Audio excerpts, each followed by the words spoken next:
Hi traders, Luke Suddards here, market analyst at Pepperstone, coming at you from London. For those of you that didn't join the first episode of Technical Tuesdays, this is the second episode. We'll be keeping the format similar. I'll be running through all the key price moves in the charts, getting you to know exactly what the important stuff is that you need to know for the rest of this week and the key price levels. Um, and yeah, I'll just give you basically the face behind the very strong South African accent. So let's get cracking. We've got a lot to unpack. Let's go to the charts. Okay, so like last week, I'm going to kick off with King Dollar, as I think, it is the most important asset class in the building blocks for all major assets globally. So before we get into the price analysis, let's have a look at some of the fundamental data. So we had some really weak PMI numbers out yesterday from the US. It missed expectations, and I think it indicates, that the growth expansion slowed quite sharply in August, as the spread of the Delta variant led to a weakening in demand growth. We've got US GDP and personal consumption expenditure data, which I think will be completely overshadowed by Jackson Hole, where Powell is expected to speak late on Friday afternoon UK time. In terms of what to expect from Jackson Hole, I think the key piece of information to glean is what we might hear on the timeline for tapering. After the July FOMC minutes said that most participants thought it was appropriate to begin tapering at the end of the year as long as the economy evolved broadly as expected. Um, if the taper timeline is delayed as a result of softer recent economic data, such as the PMI data and last week's weaker data, and Delta variant flare ups, then the dollar could unwind a bit further. Well, alternatively, the FOMC could be happy with the level of progress they've seen so far, particularly in the labor market, and feel the high level of vaccination should blunt the Delta flare up, allowing them to be more forthright with clues surrounding an imminent taper timeline. I think September would be seen as a little bit hawkish. The event obviously creates two-way price risks, providing opportunities for traders. I initially thought that we'd see a September announcement, but I think given Powell's usual cautious nature, I think what we could see now is more likely November, with potential tapering occurring in December or January, beginning of 2022. I think the change of the event, in-person event to a virtual event, indicates a shift in cautious sentiment as a result of COVID fears. Powell is not the type to rock the boat, so we should see him cautious on Friday as a result. We also saw well-known hawk Dallas Fed President Robert Kaplan out on Friday saying that he might reconsider the need for an early start to tapering if the virus harms the economy. So, these are hawks saying this, so it definitely is weighing on their mind. So yeah, Friday will be quite interesting. Now let's go to the chart. So if we look, the dollar had a great rally last week, and then into the close of last week, it came down. There was a hammer candle here, which basically indicates that sellers came in and pushed price down from the highs to close lower. We had a big red bearish candle yesterday, down about almost 0.5%. And price is very close to this 92.8 horizontal support here, with the 21-day exponential moving average just below it, just above it, sorry. And we've got the 50-day simple moving average at about 92.5 essentially. The RSI still making those negative divergence.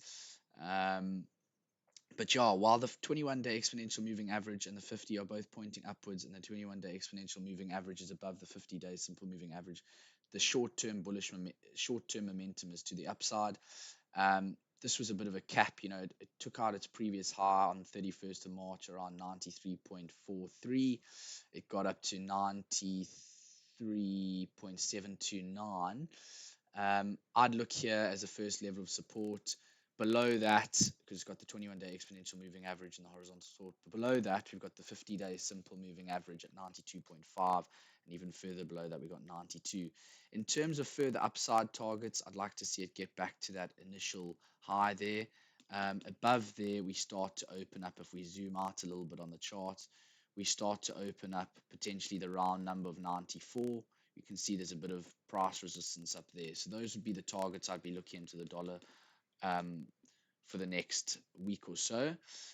Moving on to the euro US dollar, again, before we get into the price news, let's just run through the fundamentals very quickly, what you need to know. So we had some weak PMI numbers out. As well in Europe. The largest economy in the Eurozone just this morning saw Germany saw an upgrade to their final estimates for quarter two GDP growth figures.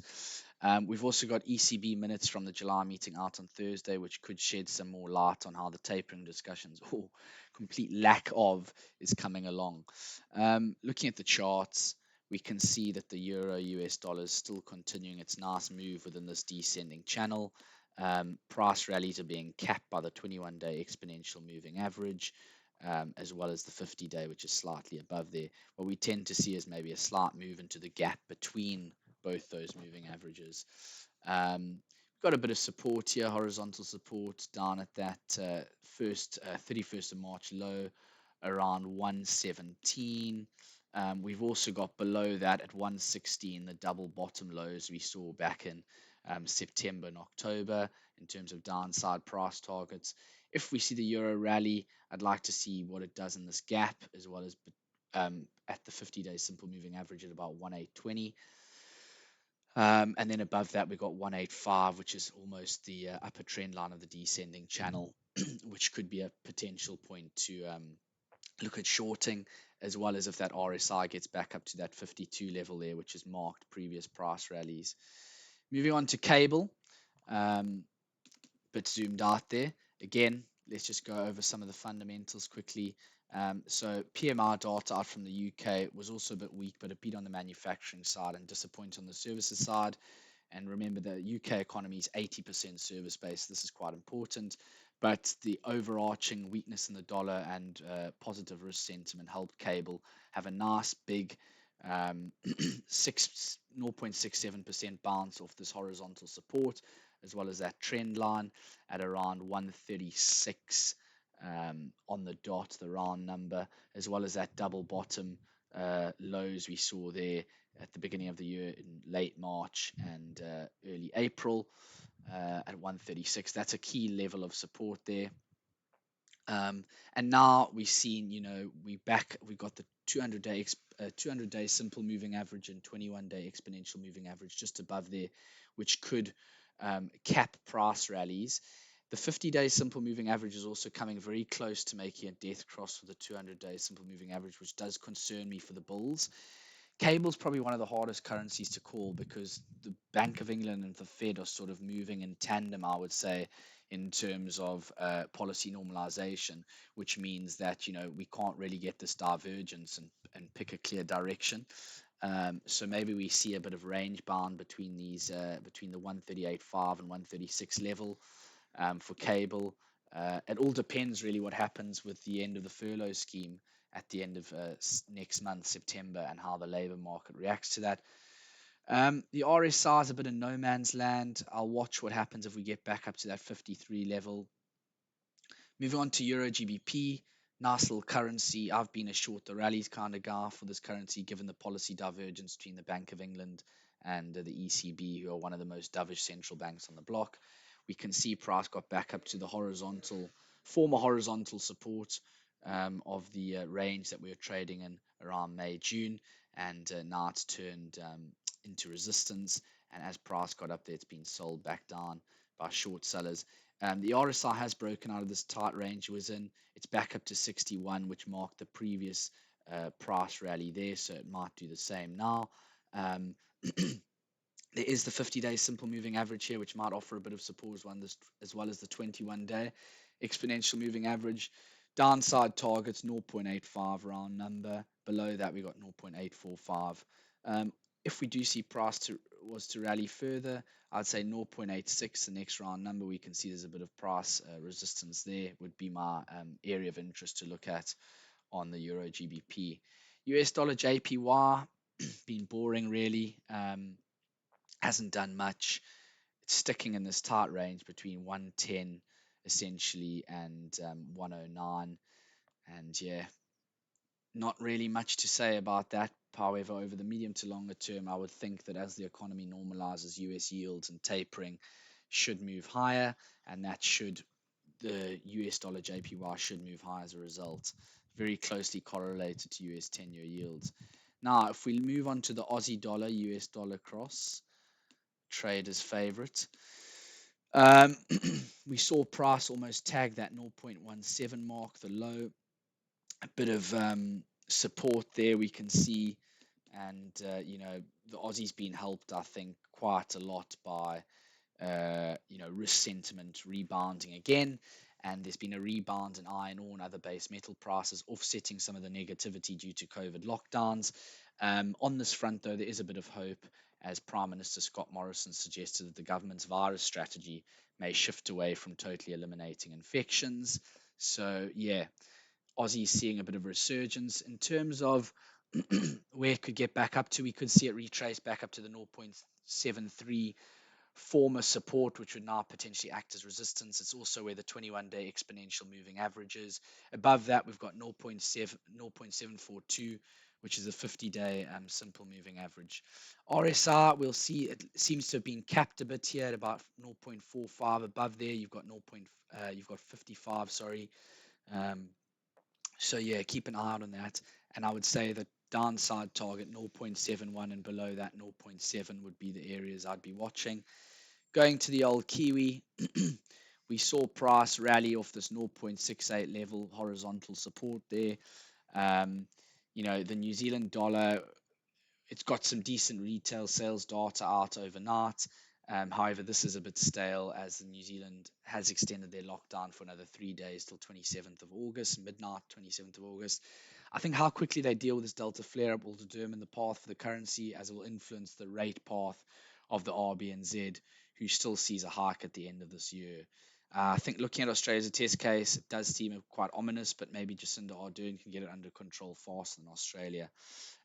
Price is basically right back up at that former support level at about 0.69359.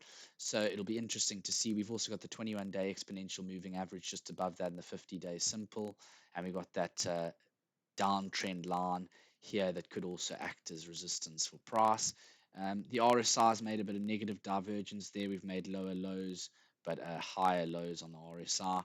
Let's see as it moves higher if the New Zealand dollar continues to rally, what happens up here if we see resistance coming again and it's sold down. Looking at the Antipodean cross, Australian dollar, New Zealand dollar, we can see prices sort of in this tight range between 105 and 104. The lows seen back in December 2020. The 21-day exponential moving average is working to cap those price rallies there, as well as this horizontal resistance overhead. RSI's made a bit of negative divergence, was probably sort of stemmed a bit of the selling pressure we saw. In terms of where to look for price rallies, this would be a key area of interest. I'd just be playing the range at the moment, really, until we can see maybe a catalyst to spark a more stronger directional move. Moving on to the shiny yellow metal gold, we saw a nice rally there yesterday. I think this boiled down basically to, the weaker dollar propped it up. And I think the outcome of Jackson Hole on Friday could lead to some volatility for gold, given its close relationship with yields. It's a yieldless asset, and what it would do to the dollar. Over the medium to longer term, I feel there are a number of factors that are working against gold. Yield moves for me are skewed to the upside, given the Fed and an economy which will return to normality. I do think 10-year yields are slightly mispriced, somewhat due to a variety of technical factors. And I think, the dollar is also in a very advantageous position as it benefits when risk sentiment takes a nosedive when the Fed moves closer to tapering on strong economic data. So, that's called the dollar smile. It benefits on both sides of the right and the left. And they don't call it king dollar for nothing. But obviously, in the short term, we have to remain flexible. And despite my sort of slightly medium to longer term short, the rallies approach in the shorter term, if we do see a delay from the Fed and tapering, we could see price rally further. And we should look at the chart now. So price just under breathing distance of its 200-day simple moving average. The RSI is right back up at that 55 level again. We can see price rally there, the double top. It marked the top for those price rallies there, and it looks like it could be doing the same thing here as the RSI sort of coils over a bit. The death cross is still in place. The 50-day simple moving average still below the 200-day. Um, and price is just above that 1.8 key psychological level. Above there, we've got 1.830. Higher than that, we've got 1.860. And on the downside, we got 1.750 support. Below there, 1.680, which was the double bottom we saw back in early March and late March of this year. Um, Moving on to the black liquid oil, we saw that horizontal support at 65 hold very well. Oil, it was up basically 6%, almost 6% yesterday. And I think this boiled down to, China reporting zero COVID cases, which would mean demand would ramp up again and less demand destruction. There was an explosion at Mexico's Pemex oil rig, which would mean lower supply. The weaker dollar and better risk sentiment all helped to send the black liquid roaring higher. Obviously, the 200-day simple moving average just below there at around 63.70. Price is now above this little trend line I drew in on the lows when we saw around 20th of July. And we've got the 70 overhead resistance where price is sniffing around at the moment with the 21-day exponential moving average just above there. The next level of price resistance would be about $72 with the 50-day simple moving average just above there. The RSI is making a move back up to that 58 level overhead resistance. So it'll be interesting to see what price does from there. I think price might drift a little bit now after we saw this massive rally. There might be a bit of profit taking. We'll see as we move closer to Jackson Hole and the effect that it has on the dollar. And don't forget, we've got um, OPEC's meeting next week. I think they'll be a lot happier. They must have been sweating a little bit as price was falling down. Joe Biden, as we know, asked for them to increase oil production. Probably sent his call straight to voicemail, but he would have been happy with that price decrease we saw and maybe getting a bit nervous again now with the price hike. And then lastly, moving on to the old digital currency, Bitcoin. It's had a really strong rally from end of July off that 30K level right up to 50K almost now. And it's above its 200-day simple moving average. And it's right up against that former range support we saw here back earlier the year. And if price was to continue above there, 52.7 would be my next area of my initial price target.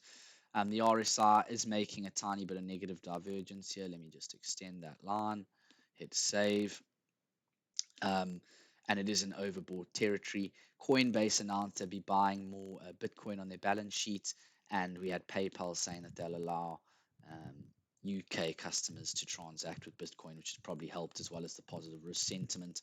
On the downside, 200-day simple moving average around 45.8 would be my level if you wanted to take a buy the dips approach, and then below that it would be around about there, maybe 43.8. We can see a bit of price support, and lower than that, we get back to that 41K level.